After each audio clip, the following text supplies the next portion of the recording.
자, 10장의 부채 쪽을 한번 보도록 하겠습니다. 자, 우리가 재무 상태표의 구조를 보면 자산, 그리고 부채, 자본으로 구성되어 있죠.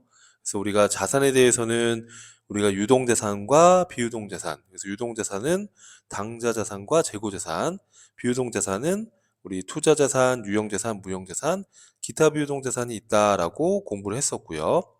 그리고 이제 이번 시간에 이제 부채 쪽으로 왔어요.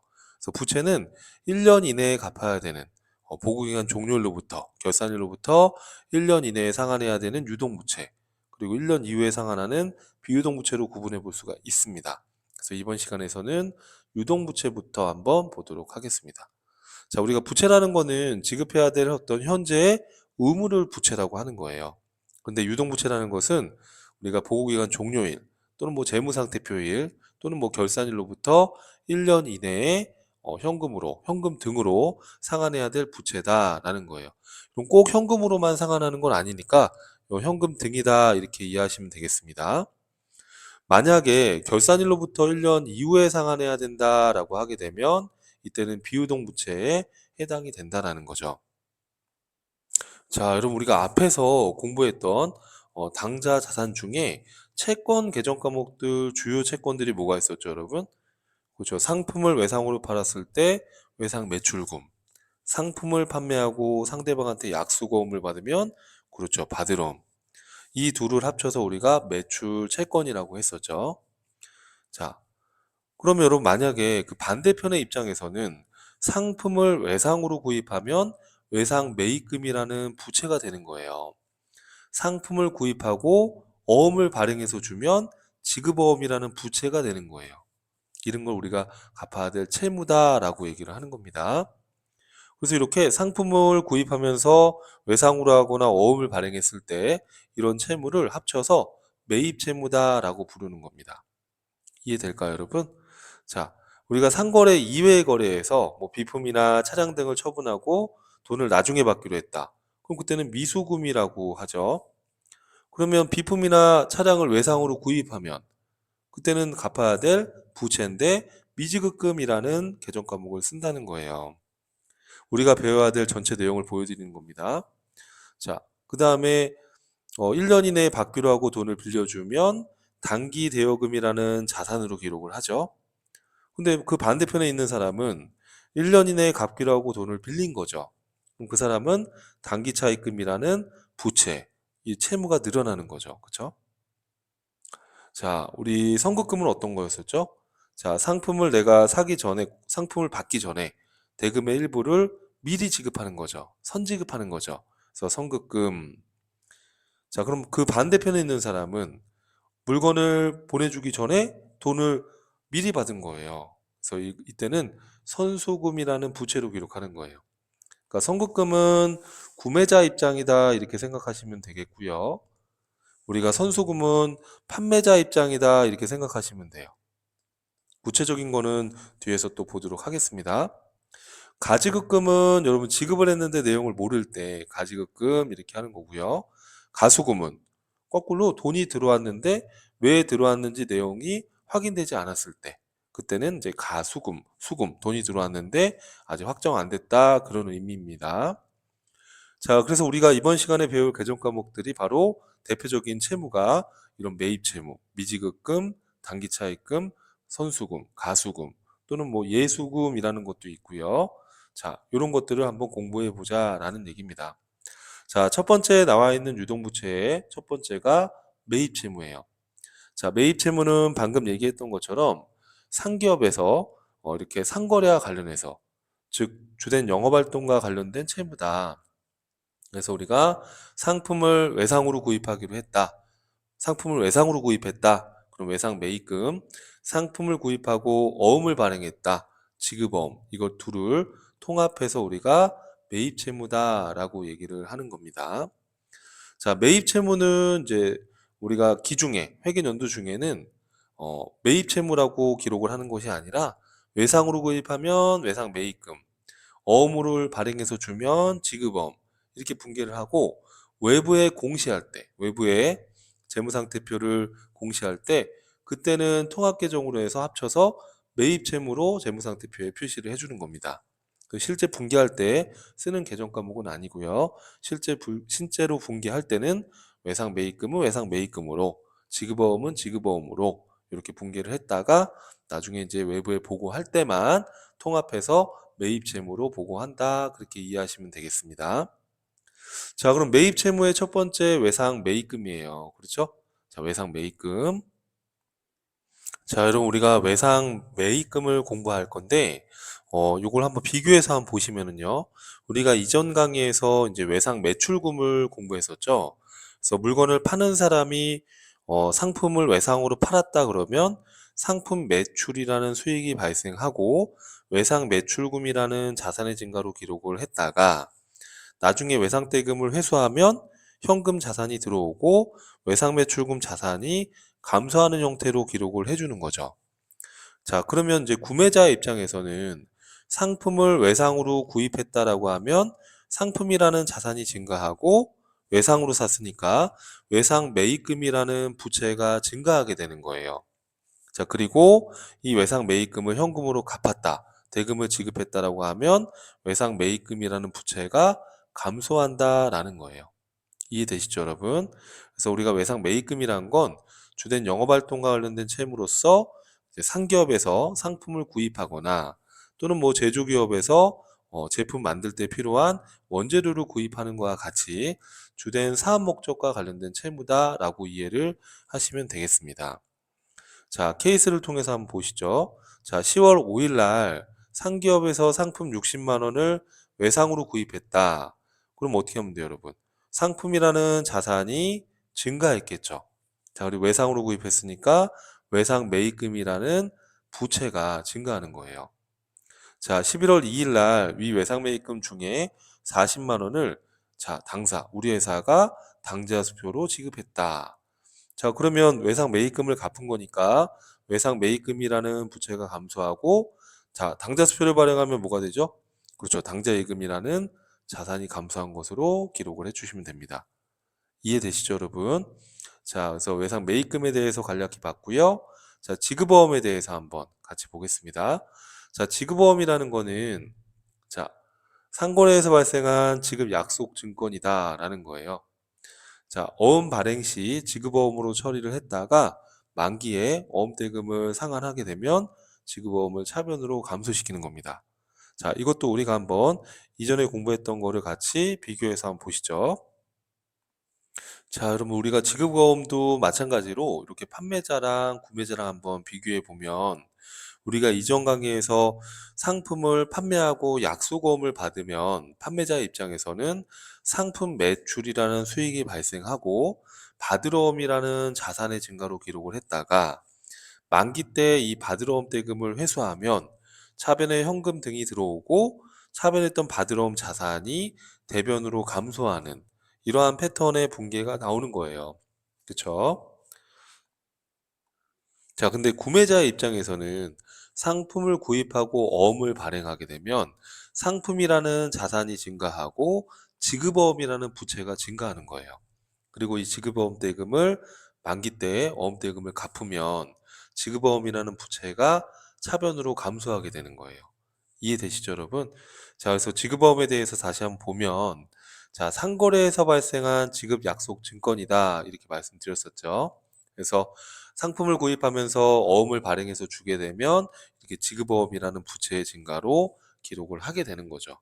그러니까 우리가 이전 강의 때는 판매자의 입장에서 봤다면 지금은 구매자의 입장에서 보겠다는 거예요. 그래서 구매자가 10월 7일 날 상품을 900만 원에 구입을 하고 당장 돈이 없으니까 12월 7일까지 갚기로 하고 이렇게 약속어음을 900만 원짜리를 발행했을 때 그때는 요 구매자의 입장에서는 그렇죠? 어떻게 분기를 하는지를 보게 되는 겁니다. 자, 그래서 이 케이스로 보시면은 이 그림에 나와 있는 것처럼 10월 7일 날 상기업에서 상품 900만 원을 외상으로 구매하면서 약속어음을 발행해서 준 겁니다.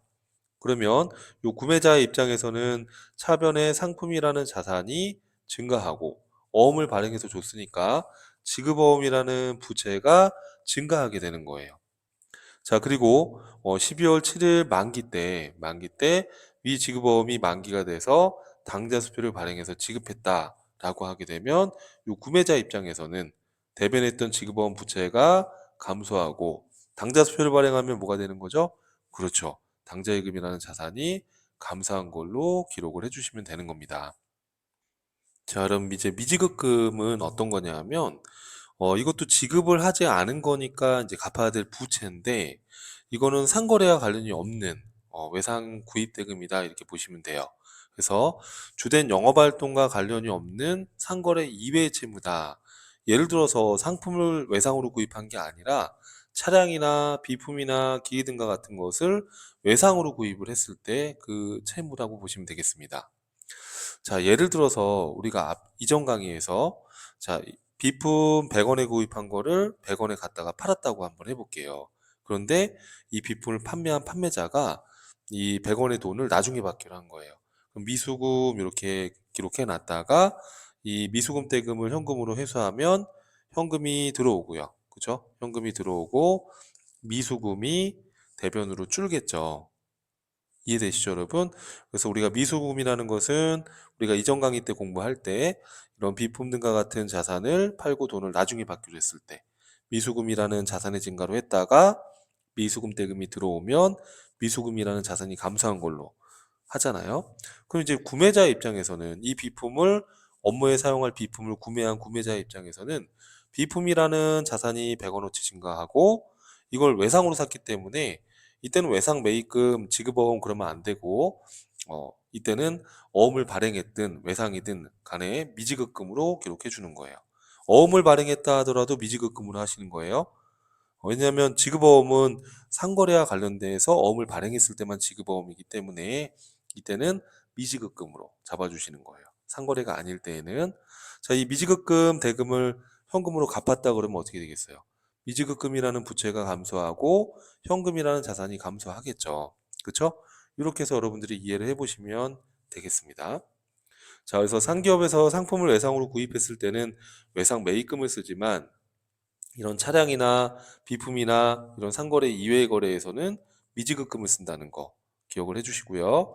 자, 상거래와 관련해서 어음을 발행하게 되면 지급어음 계정을 사용하지만 만약에 상거래가 아닌 상거래 이외의 거래에서 어음을 발행했다 하더라도 이땐 지급어음이라고 하시면 안 되고 미지급 계정을 사용한다는 거 이것도 좀 주의를 해 주셔야 됩니다. 자, 케이스를 통해서 한번 볼게요. 자, 2월 1일 날 영업활동에 사용할 목적으로 컴퓨터를 170만 원의 외상으로 구입했다. 그러면 업무에 쓰는 컴퓨터니까 비품이라는 자산이 증가했겠죠. 자, 외상으로 샀으니까 이때는 외상 매입금 그러시면 안 됩니다. 미지급금이라는 부채로 기록을 해주시는 거예요. 자, 위 컴퓨터 사용이 불필요하게 돼서 거래처에 160만 원에 외상으로 판매하였다. 감가상각은 고려하지 않기로 한다 이렇게 돼 있어요. 그러면 비품 170만 원짜리 갖다가 팔고요. 160만 원 받기로 한 거죠. 이때는 여러분 뭐예요? 그렇죠. 외상 매출금 그러시면 안 되고 미수금 이렇게 처리해 주시는 거예요. 자, 그러면 170만 원짜리 160만 원에 팔았으니까 우리 이거 뭐라고 배웠었죠? 그렇죠. 유형자산 처분 손실이라는 영업의 비용으로 처리를 해주면 되겠죠. 이해될까요, 여러분? 자, 이렇게 해서 미지급금에 대한 거, 이렇게 상거래가 아닌 거래, 즉 상품이 아닌 비품이나 차량 등을 외상으로 샀을 때 이렇게 미지급금으로 기록을 한다는 거. 자, 그 다음에 다음 내용 보실까요? 자, 단기차입금에 대한 게 나왔습니다. 자, 그 다음에 이제 단기 차입금인데요. 자, 우리가 이제 돈을 빌려주는 사람을 대여자라고 하고요. 돈을 빌리는 사람을 차입자라고 합니다. 자, 예를 들어서 내가 1년 이내에 받기로 하고 현금 100원을 빌려줬다. 그러면 우리가 이전 강의에서 공부했지만 단기 대여금이라는 자산으로 기록을 하죠. 그리고 나서 내가 이자 10원하고 함께 현금 110원을 받았다. 그럼 단기대여금 자산이 감소하고 이자 받은 건 이자 수익으로 기록을 합니다. 맞죠? 그럼 돈을 빌린 차입자의 입장에서는 1년 이내에 갚기로 하고 현금을 100원을 껐다 그러면 단기 차입금이라는 부채의 증가로 기록을 하고요. 나중에 이자 포함해서 110원에 현금을 갚았다. 그러면 단기 차입금 부채가 감소하겠죠? 자, 이자 10원 갚은 거는 이자 비용으로 처리를 하게 되는 것이죠. 이렇게 돈을 빌려주고 빌리는 이런 금전 소비대차 거래가 일어나면 이런 대여금이나 또 차입자 입장에서는 차입금이 이렇게 발생이 되게 되는 겁니다. 이해되시죠, 여러분? 그래서 지금은 차입자의 입장에서 이 단기 차입금에 대한 이야기를 하려고 하는 겁니다. 자, 단기 차입금은 1년 이내에 지급하기로 하고 상대방에게 빌린 돈입니다. 자, 이 1년 이내라는 건 결산일로부터 1년 이내다 이렇게 이해하시면 되겠어요. 결산일 또는 재무상태표일, 보고기간 종료일 이렇게 자, 결산일로부터 여기다 메모해 놓으시면 결산일로부터 또는 보고기간 종료일로부터 자, 그래서 결산일 보고기간 종료일로부터 1년 이내에 지급하기로 하고 빌린 돈을 우리가 차입금이다, 단기 차입금이다 이렇게 얘기를 하는 거고요. 당연히 이 차입금도 갚아야 될 채무에 해당이 되고요.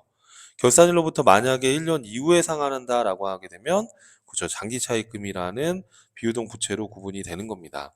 자, 케이스를 한번 보시죠. 2월 1일 날 사업 운용 자금으로 6개월 만기로 600만 원의 자금을 현금으로 차입했다 라고 하게 되면 자, 2월 1일 시점에서 현금이라는 자산이 증가하고요. 6개월 후에 갚는 거니까 그렇죠. 단기 차입금이라는 부채가 증가하게 되겠죠. 자, 8월 1일 날 이 차입금을 당좌수표를 발행해서 갚았대요. 상환할 때 이자 20만 원은 현금으로 지급을 했다 이렇게 돼 있습니다. 그러면 단기 차입금을 갚았으니까 단기 차입금이라는 부채가 감소하겠죠. 당좌수표를 발행하면 어떻게 돼요? 그렇죠. 당좌 예금이라는 자산이 감소했을 거예요. 자, 이자는 현금으로 줬다라고 가정했으니까 이자 비용이라는 비용이 발생했고 현금으로 줬대요. 그럼 현금이라는 자산이 감소했겠죠.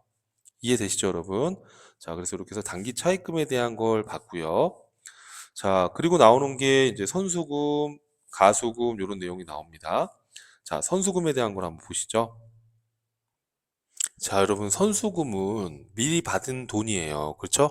자, 우리가 이전 강의에서 공부했던 거 잠깐 복습해 보면 물건 상품을 구매하는 구매자가 500원짜리 상품을 사려고 하는데 물건을 받기 전에 현금으로 100원을 미리 줬다. 그럼 우리가 어떻게 했었죠? 앞에서 배웠던 게 선급금이라는 자산으로 기록해 놨다가 나중에 상품을 500원어치 받으면 선급금 100원을 상기하고 나머지만 현금으로 400원을 지급한 거죠. 자, 이런 패턴으로 공부를 했었는데 지금은 이제 판매자 입장인 거예요. 판매자 입장에서 물건을 보내주기 전에 돈을 미리 받은 거예요. 현금을 100원을 미리 받았어요. 상품을 팔기 전에. 그럼 이때는 상품을 판 건 아니기 때문에 아직은 선수금이라는 부채로 기록을 해 놓는 거예요. 그랬다가 물건을 판매하게 되면 자, 500원어치 물건을 보내줬어요. 그때는 상품 매출이라는 수익으로 기록해주고 선수금을 100원을 상기하고 나머지만 현금으로 400원을 받는 거죠. 이해되시죠? 그러니까 물건을 받기 전에 돈을 미리 지급하면 선급금이고요. 판매자 입장에서 물건을 팔기 전에 돈을 미리 받으면 선수금이 되는 거예요. 그래서 선수금이라는 것은 물건을 판매하기 전에 대금을 미리 수령한 경우에 선수금 차변에 기록을 했다가 상품을 판매한 시점에 상품 매출로 대체를 해주는 겁니다. 자, 여러분 이 케이스를 한번 보시면 자, 4월 1일 날 상품을 판매하기로 하고 계약금으로 30만 원의 현금을 미리 수령했대요. 상품을 아직 판 건 아니죠. 그러니까 판매자 입장에서는 대변의 선수금이라는 부채로 기록을 하자는 거예요. 4월 1일 날 현금 30만 원 자산이 증가했고요. 자, 돈을 미리 받았으니까 선수금이라는 부채로. 이거는 나중에 물건을 갖다가 줘야 되는 거니까 부채예요, 부채. 부채가 증가한 거죠. 부채의 증가로 기록을 해 놨다가 자, 상품을 팔았대요, 여러분. 100만 원어치 상품을 발송하고 자, 계약금 30만 원을 제외한 나머지는 타인한테 당좌수표로 받았대요. 그러면 상품을 팔았으니까 대변에 상품 매출이라는 수익이 발생했고 이때 여러분 100만 원을 다 받을 수 있어요? 없죠, 여러분. 우리가 미리 받았던 선수금을 대변에서 차변으로 이 선수금 부채를 감소시키는 거죠. 이해될까요? 그래서 물건을 팔았을 때 대변에 기록해놨던 선수금을 차변으로 기록해주고 나머지 금액은 타인한테 당좌 수표로 받은 거니까 뭐예요? 그렇죠. 현금이죠. 자, 이처럼 선수금은 물건을 팔기 전에 돈을 미리 받았을 때 선수금이라는 부채로 기록해 놨다가 나중에 물건을 팔았을 때 선수금을 차변에 기록해 주는 거예요. 이해하시겠죠, 여러분? 이럴 때 쓰는 게 선수금이다. 이렇게 정리를 하시고요. 자, 그 다음에 이제 가수금이에요. 여러분, 이제 가수금은 어떤 거냐면은 실무를 하다 보면 그런 경우가 있어요. 자, 수금이라는 건 뭐예요, 여러분? 돈이 들어왔다는 뜻이죠. 이 가라는 글자가 임시가자예요. 그러니까 돈이 들어왔어요. 보통예금 통장에 20만 원의 돈이 들어왔는데 이게 왜 들어왔는지 내용을 모르겠어요. 우선 기록을 해야 되니까 어, 가수금이라는 계정 과목으로 해서 임시로. 자, 가수금은 임시적인 성격의 계정이긴 해요. 임시로 기록을 하는데 이거 만약에 잘못 들어온 돈이면 다시 돌려줘야 되는 거잖아요. 그러니까 이거는 성격은 부채예요, 부채. 그래서 부채 증가로 기록을 해 놓자. 자, 이렇게 해서 우선 기록을 해 놨다가 여기 보니까 외상 매출금을 받았던 걸로 밝혀졌대요. 2월 7일 날. 그럼 이때는 어떻게 해야 되는 거죠, 여러분들? 이때는 이 2월 5일 날 이 당시에는 몰랐던 거니까 이건 그대로 두고 차변에 대변에 기록해놨던 가수금을 차변으로 정리해 주시는 거예요, 이렇게. 그러니까 가수금은 임시 계정 성격이긴 하지만 구분이 된다 그러면은 부채라고 보면 돼요, 부채. 그래서 가수금이라는 부채를 감소시키는 겁니다. 그리고 외상 매출금을 받은 거니까 외상 매출금을 대변에 기록해 주면 되는 거예요. 이렇게. 이해될까요, 여러분? 이렇게 하게 되면 이 가수금이라는 건 대변에 20만 원 기록됐다가 차변으로 정리가 됐으니까 잔액이 남아있지 않게 되고 결국에 보통예금 20만 원 들어온 거는 외상 매출금이 회수가 된 걸로 기록이 되게 되는 거예요. 그래서 이 가수금이라는 거는 현금 등을 수취했는데 금액이 확정되지 않았을 때 그 내용을 알 수 없을 때 우리가 가수금이라고 대변에 기록을 했다가 나중에 그 계정 과목이 밝혀지면 해당 계정으로 대체해서 정리할 때 사용한다라는 거예요. 이해될까요, 여러분? 자, 이렇게 해서 내용을 한번 정리를 해주시면 되겠습니다. 자, 그 다음에 이제 우리 유동부채 중에 마지막입니다. 예수금이에요. 자, 예수금이 뭐냐라는 건데요. 자, 여러분, 예수금이라는 건 우리가 실무적으로 원천징수라는 게 있어요. 원천징수. 원천징수라는 게 뭐냐 하면 돈을 지급하는 사람이 돈을 받는 자한테 돈을 줄 때, 소득을 지급할 때 그 소득자의 세금을 대신 떼서 대신 세무서에다 납부해 주는 거예요. 이런 걸 이제 원천징수 제도라고 합니다. 그래서 원천징수가 되는 사례는 되게 많아요. 대표적으로 회사가 이렇게 직원한테 월급을 줄 때, 예를 들어서 월급이 100만 원이다. 그러면은 이 직원은 월급 근로소득을 받았으니까 세금을 내야 되는데 이 직원이 이걸 받아서 세무서에다가 또 신고 납부하고 그럼 또 번거롭기도 하고 또 신고가 또 누락될 수도 있으니까 아예 돈을 지급하는 회사가 세금을 예를 들어서 세금이 15만 원이었다 이렇게 가정을 한번 해볼게요. 그러면은 100만 원에서 15만 원을 뺀 85만 원만 직원한테 주고 이 15만 원을 갖고 있다가 다음 달 10일까지 세무서에다가 대신 신고 납부를 해주는 겁니다. 이런 제도를 원천징수제도다라고 불러요. 이해될까요? 그럼 이제 회사 입장에서는 요 15만 원을 갖고 있다가 대신 세무서에 낼 때, 요때 쓰는 게 이제 예수금이에요. 그래서 예수금이라는 것은 세금 등을 일시적으로 보유하고 있다가 이렇게 대신 대납을 할 때, 제3자를 대신해서 이렇게 대신 납부해 줄 때 잠깐 갖고 있다가 내야 되는 거. 그런 게 이제 예수금이에요, 여러분. 이해되시죠? 그래서 납부하게 되면 이제 예수금이 이제 차변으로 부채가 감소하게 되는 이런 부분인데요. 이 케이스를 통해서 한번 볼게요.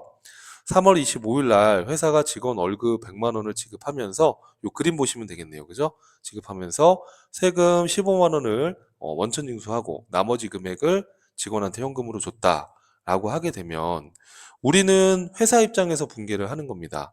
그럼 회사 입장에서는 차변에 급여라는 비용이 발생한 거예요. 그런데 현금으로 85만 원만 직원한테 주고 이 15만 원의 세금은 갖고 있다가 대신 내야 되는 거예요, 회사가. 그럼 요걸 우리 뭐라고 하냐면 그렇죠. 이거를 예수금이다. 그러니까 예수금이라는 건 갖고 있다가 내야 될 부채예요, 부채. 부채가 증가되는 거죠. 자, 이거를 현금으로 납부했대요, 여러분. 자, 이거를 현금으로 납부했다라고 하게 되면 어떻게 될까요? 그렇죠. 대변에 있던 예수금 부채를 납부한 거니까 예수금이라는 부채가 감소한 거예요. 차변에 예수금이라는 부채가 감소한 겁니다. 이렇게 해서 현금으로 납부를 하게 되는 겁니다. 자, 근데 이제 여기서 조금 주의할 거는 우리가 세금은 직원이 내야 될 거 갖고 있다가 대신 낸다. 이 그림처럼 그렇게 이해하시면 되는데 우리가 원천 징수하는 게 세금 말고도 4대 보험도 원천 징수를 해요. 그중에 특히나 건강보험과 국민연금도 원천 징수를 하는데 우리나라는 지금 이 건강보험과 국민연금 제도가 어떻게 돼 있냐면 직원이 내야 될 전체 건강보험료랑 국민연금이 있다면은 우선 직원은 50%만 부담하고요. 그중에 나머지 50%를 회사가 의무적으로 직원을 대신해서 부담을 하게끔 규정이 돼 있어요. 자, 그럼 이거의 경우는 이제 어떻게 할 거냐라는 건데 이 케이스로 한번 볼게요. 자, 3월 25일 날 회사가 직원한테 월급 100만 원을 지급하면서 건강보험료 3만 원을 원천 징수하고 나머지를 현금으로 지급했대요. 그럼 회사 입장에서는 급여라는 비용이 발생했죠. 100만 원이. 자, 그런데 3만 원을 제외하고 현금으로 97만 원만 직원한테 주는 거예요. 그럼 회사 입장에서는 3만 원만큼은 갖고 있다가 대신 건강보험공단에다가 내야 되는 거죠. 그래서 이것도 예수금이에요. 이것도 예수금이에요. 그런데 이제 다음 달에 건강보험공단에다가 이걸 납부할 때 직원이 부담한 이 3만 원 요걸 납부할 때 직원이 3만 원 부담하면 회사도 또 3만 원을 부담해야 되는 거예요.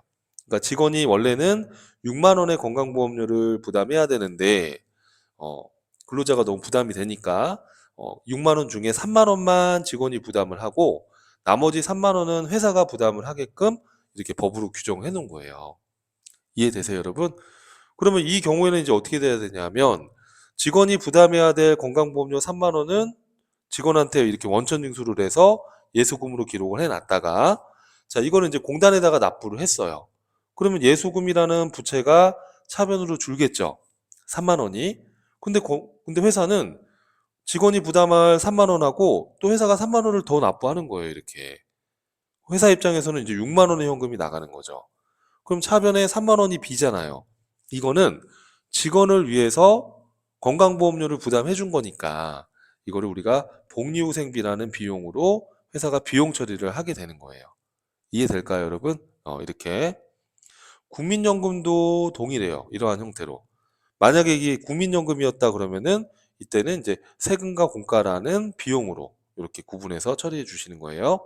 그래서 보시면은 50%는 회사가 의무적으로 부담을 해준다. 이때 회사가 부담하는 건강보험료는 복리후생비 비용으로 이렇게 처리를 하고 만약에 이게 국민연금이었다 그러면 회사가 부담하는 국민연금은 세금과 공과 비용으로 처리해 주는 거예요. 세금과 공과라는 비용으로 처리해 준다. 이렇게 여러분들께서 이해를 하시면 되겠습니다. 자, 여러분, 유동부채 개정 과목들 굉장히 또 헷갈리실 수가 있어요. 자, 우리가 배웠던 유동부채 개정 과목 어떤 게 있어요, 여러분? 우리 외상매입금, 그리고 지급원, 또 뭐가 있었죠? 비지급금, 그리고 단기차입금, 가수금, 그리고 선수금, 그리고 뭐 이런 예수금, 그쵸? 이런 것들이 전부 다 유동부채 개정 과목이다라고 보시면 되겠습니다. 자, 특히나 여러분, 우리가 분계 문제를 풀 때 아주 빈번하게 나오는 개정 과목들이기 때문에 꼭 복습을 해서 정리를 해주시기를 꼭 부탁드립니다. 다음 강의에서 또 뵙겠습니다.